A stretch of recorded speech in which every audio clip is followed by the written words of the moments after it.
My name is Callum, and for most of my life I truly believed I understood what it meant to be a husband. I thought marriage was made of steady routines, shared meals, quiet talks, and the comfort of knowing the person beside you was moving through life with you, step for step. Marina, my wife, used to tell me she loved how safe I made everything feel. I took it as praise. I didn't realize it was a sign I ignored until it was far too late. That Thursday evening began like dozens before it. Work had drained me in that deep, dull way where even sitting upright feels like too much effort. I reheated leftovers, sank into the couch, and was just starting to unwind when my phone buzzed. I expected something ordinary, a reminder to lock the back door, maybe a request to switch the laundry, the kinds of messages she usually sent when she was out. But instead, her text read, "Callum, I'm at a girls' night out. Don't wait up." No smiley face, no softness, just a cold notice, like I was a building concierge being notified of her plans. I tried to brush it off. Lately she'd been distant. Yes. Dressing up more, working late, leaving early. But I kept finding excuses for everything. She's overwhelmed. She needs a break. I'm imagining problems. Good men tend to hope for the best, right up until the truth arrives with the precision of a blade. Something inside me cracked in a quiet, tired way. Before I even realized what I was doing, I typed back, "I hope you and he are having fun." I expected no reply. Maybe a clipped message, maybe an argument later. What I didn't expect was the sound of hurried footsteps on the porch less than 10 minutes later. When I opened the front door, Marina stood there panting. Her hair was styled, her makeup flawless, her dress far too elegant for a casual hangout. She looked like someone whose secret had been spoken out loud too suddenly. Someone who ran home because panic beat her back faster than reason. "Callum," she said, her voice trembling. "Why would you say that? What did you mean?" I leaned against the doorframe, expression blank. "You tell me." Fear flickered across her face. Her hands shook slightly. If guilt were a person, it would have looked exactly like her in that moment.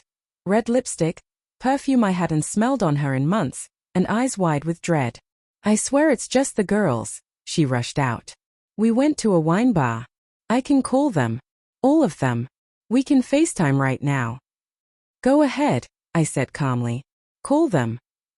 Her breath stuttered, and she didn't move. Everything I'd been avoiding seeing for months suddenly aligned into one undeniable picture.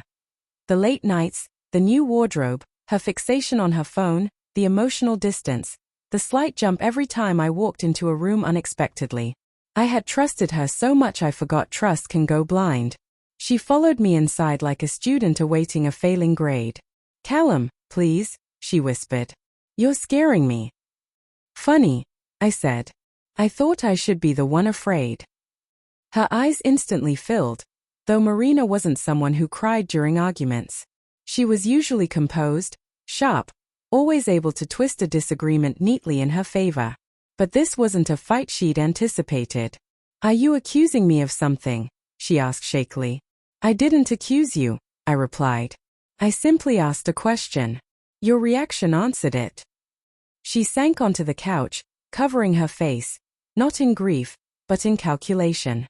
I knew the difference. "I swear," she murmured. "There's no one else." "Then why," I asked quietly, "did you come home so fast?" She froze. "Because you don't suddenly rush home from a girls' night unless the truth is chasing you harder than your excuses can."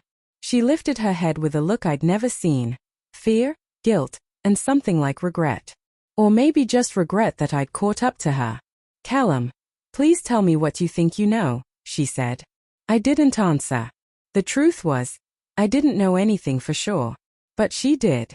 And sometimes that's all the evidence you need. The panic in someone's voice when they believe you've already found everything. The silence between us grew heavy, almost like another presence in the room, listening to every breath. She kept brushing at eyes that weren't actually crying and glanced at her phone on the table like it was a bomb she hoped I wouldn't touch. "How long," I finally asked, "have you felt the need to hide things from me?" "I'm not hiding anything," she said, throat tightening. "Then unlock your phone."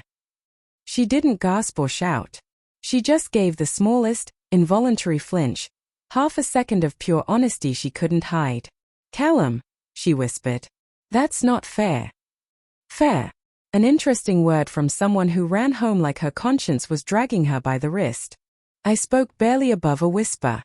What feels unfair is being edged out of my own marriage and then being told I'm imagining it. She looked away.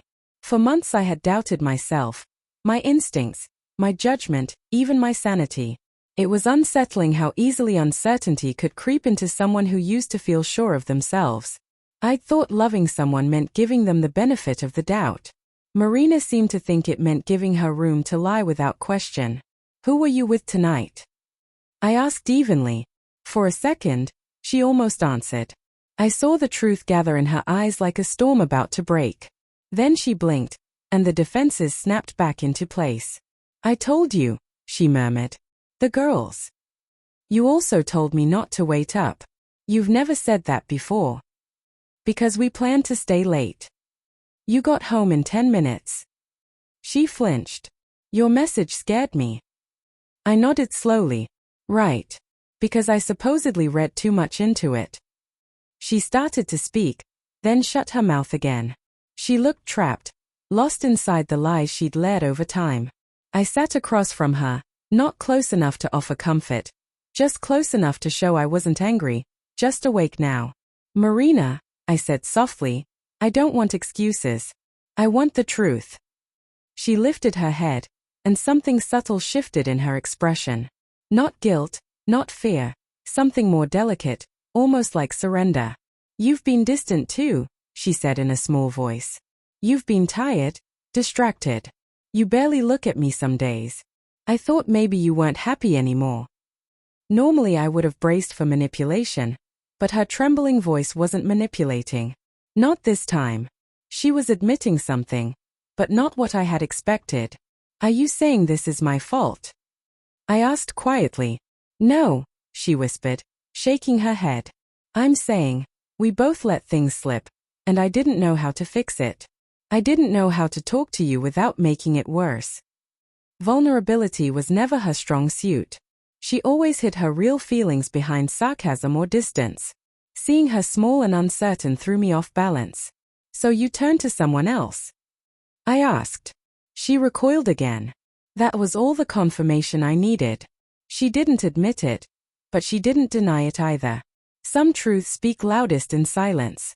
I leaned back, letting the weight of it all settle.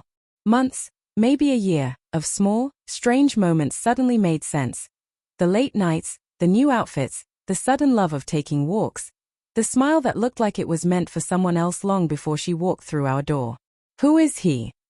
I asked. Her eyes closed, her voice barely a breath. It isn't anything serious. I let out a quiet laugh, not amused, just stunned. That's supposed to help.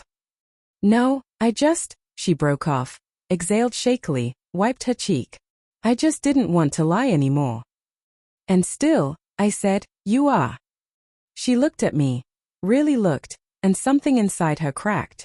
Not because she'd been caught, but because she finally understood something she hadn't expected. She wasn't getting the version of me who begged or yelled. She was getting the version who walked away without raising his voice.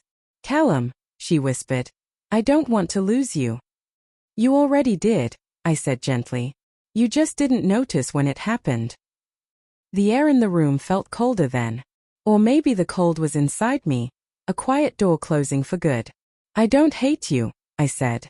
But I'm done being an afterthought in the life I helped build. Tears slid down her face. Please don't leave. I'm not leaving, I replied. I'm letting go.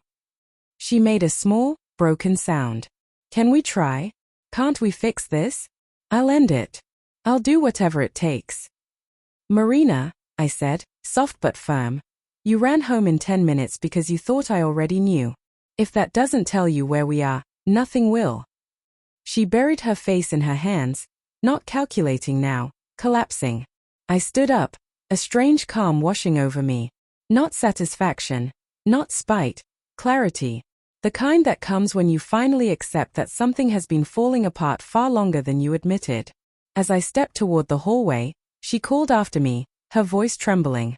Where are you going? To sleep, I said. Alone. And for the first time in what felt like ages, the weight on my chest finally lifted.